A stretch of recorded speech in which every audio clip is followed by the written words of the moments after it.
After e4, e5, knight f3, knight c6, and bishop c4, the Italian game is on the board. Black goes on with the Rousseau Gambit f5. So in this video we're going to go through one of the most popular lines and how to respond to it. It's going to be quite crazy.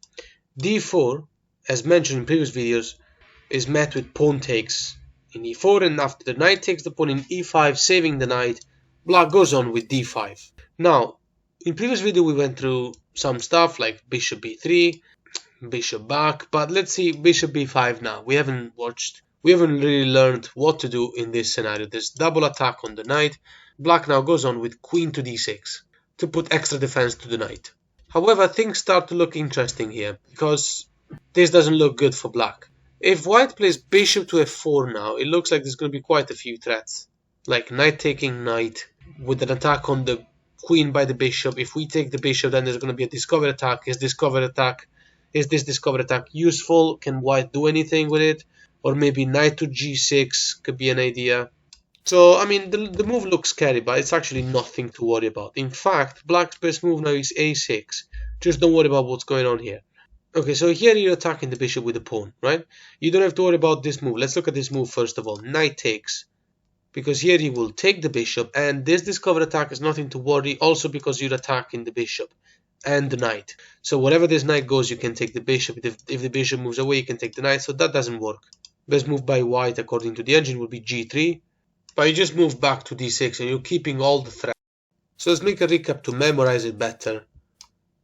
Knight c6, bishop c4, f5, d4, one of the main moves. Okay, take the pawn in e4, knight takes back, d5, and now bishop b5. Okay, queen d6, remember the pattern to put extra defense to the knight. And after bishop to f4, you attack the bishop immediately. So as mentioned, knight takes in c6 doesn't work. What happens after knight to d3? The knight protects the bishop, there's an attack on the queen. This is a bit of a silly line, but let's quickly look at it, see how to punish it. Queen to g6, you keep the threat on this bishop with a pawn whilst making a threat in g2. So now after bishop takes knight, in order not to lose material, that queen g2 move would have been devastating for white. Take back with the pawn, keep the threat here, and after white's best move, which is knight e5, going to attack on the queen and attack on the pawn in c6, and not worrying about g2, well, queen to g2 comes now. Also because, by the way, the knight was being attacked by the pawn, so that's why knight d3 variation is faulty. Rook goes to f1 after the attack of the queen, so now the queen can't take the rook, and now black plays bishop to d6. So we don't worry about knight taking the pawn in c6 because we have an attack on the bishop then. After bishop to g3, best move, and also threatening to take the pawn in c6 for real because this bishop is defended. Black goes on with knight f6. We don't worry about that pawn, we just go on with development. When the knight takes in c6, we might be able to play something like bishop to g4. It's just going to be so good for black. White's best move would be knight to d2, but you swap everything. Bishop takes, and either way, pawn takes, let's say pawn takes, bishop to g4 comes now. This is completely winning. The queen will have to move away. I mean, f3 to block the attack is met with pawn takes. And of course, taking this knight to the pawn is not possible because you're threatening to push the pawn with check, and the bishop will be attacking the queen. It's a disaster, so you gotta take back. But when you do, then knight to e4, the center of the black play is fantastic. You're threatening to take this bishop with a check afterwards, then you're gonna be able to castle. It's gonna be a fantastic position. Position evaluated almost -5. There's no counter attack here, so at this point, in a position like this, we can move on to the next line. And in this position, after bishop g4 attacking the queen, if the queen just moves instead of playing f3, this makes it even worse because now knight to h5. And the square e2 is weak because we're threatening to checkmate. So knight taking the bishop will be the threat here. If pawn in f takes, queen here is checkmate, queen e2 is checkmate. If pawn takes with the h pawn, then that would be still a little bit safe for the white player, although white is completely lost anyway. Position is still evaluated like -6. In fact, what is the move that you're going to play now? What is the thematic move? e3, that's your plan. e3 will be fantastic because you'll be annihilating the defenses completely. You'll be taking this pawn, potentially, attacking the knight. Position evaluated -6. Now, of course, it's white to move though. This is our plan. What can white do? Look at this queen is hiding, can't move anywhere, it's completely blocked off. The position is just so beautiful. White's best move according to the agent is knight to b3, allowing the queen to come into the game from the diagonal. But now we carry on with this. Knight takes g3 because e3 was, white could take with the queen. Knight takes g3, and obviously we have the threat of checkmate, so white has to take with the h pawn. But now bishop to h3 with an attack on the rook.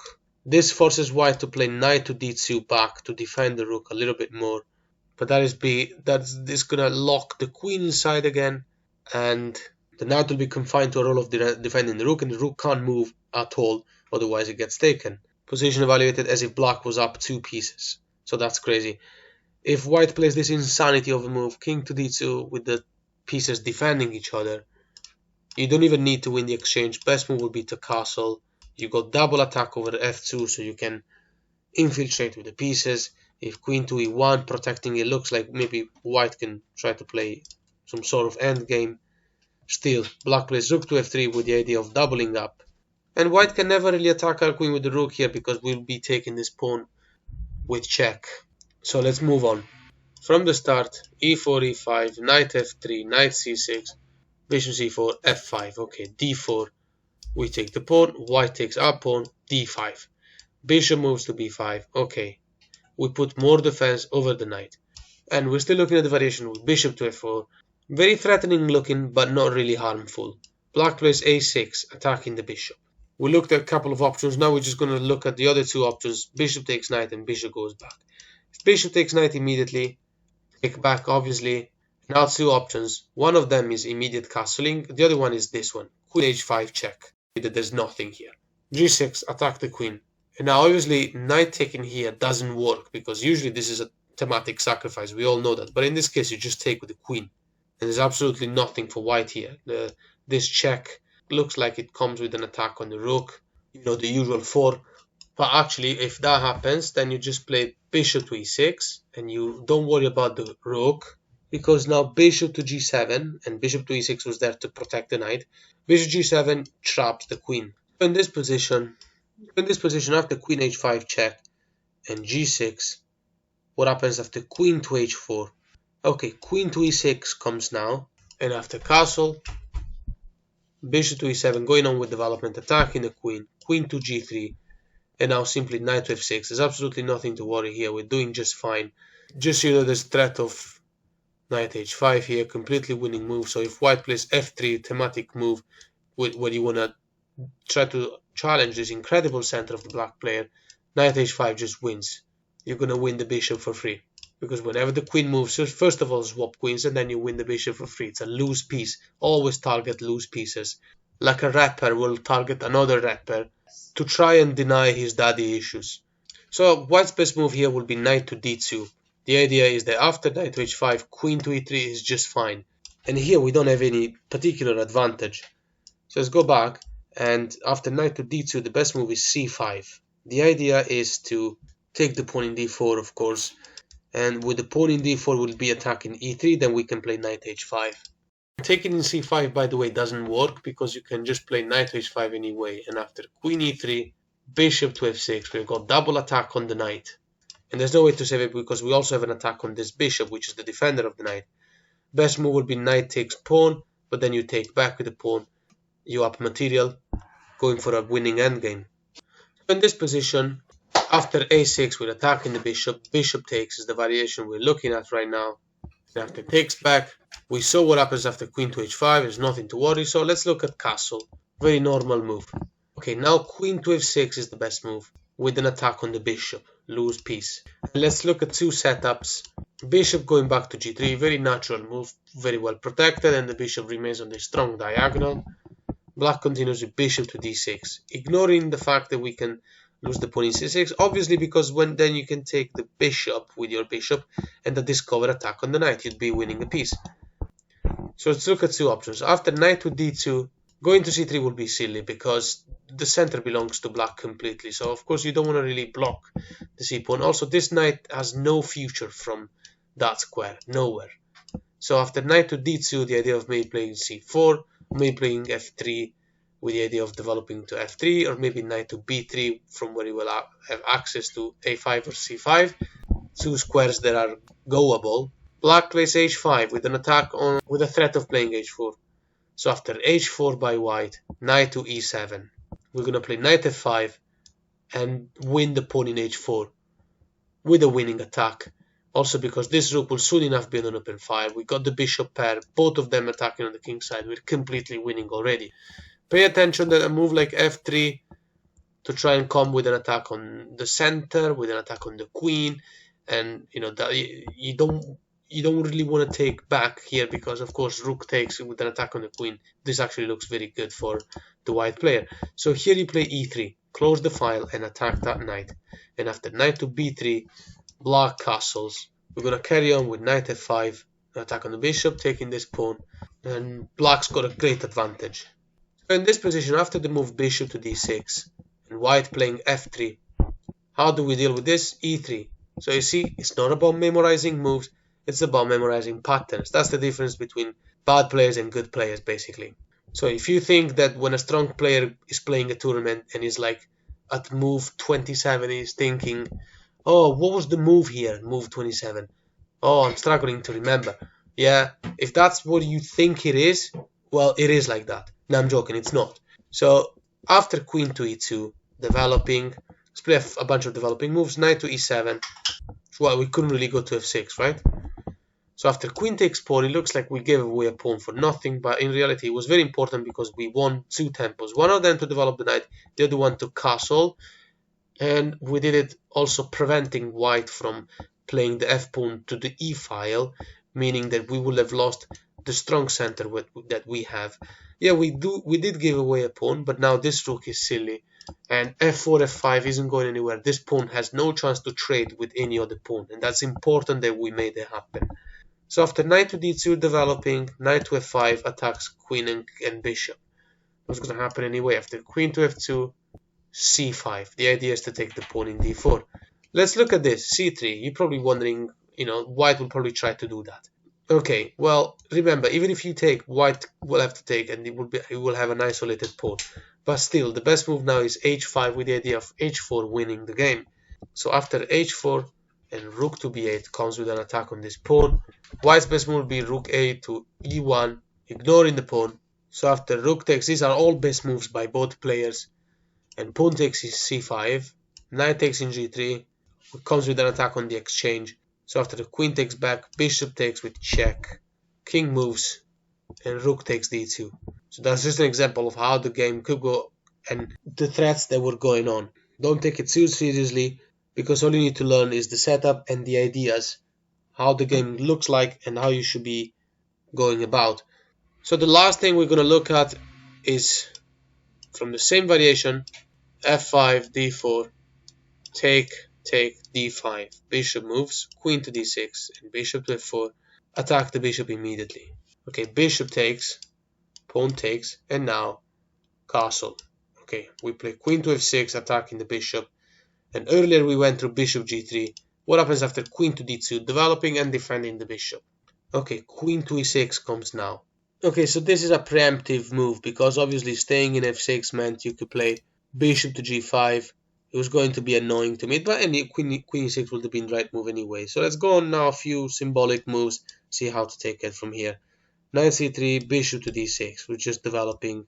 And after knight to e2, let's look at this option. We haven't seen this type of setup. Okay, a5, because this is how we're going to be developing the bishop. After bishop to g3, as white will want to play knight to f4, how to take it from here? Okay, bishop to a6, pinning the knight. And after rook f to e1, the knight can go to f4 unbothered. Although it could have gone already, but you know, this move would have happened anyway. Knight to a7 comes now, and after knight to f4, queen to f5, nothing to worry. The knight can't take in c6 because of our knight, we're fine.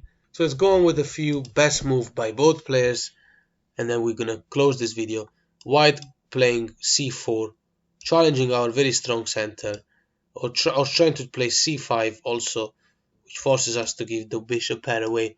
Bishop to b4 is the best move, and after queen to e3, black's best option is not to take this rook, because of course you don't want to give the bishop pair away, not even for the exchange.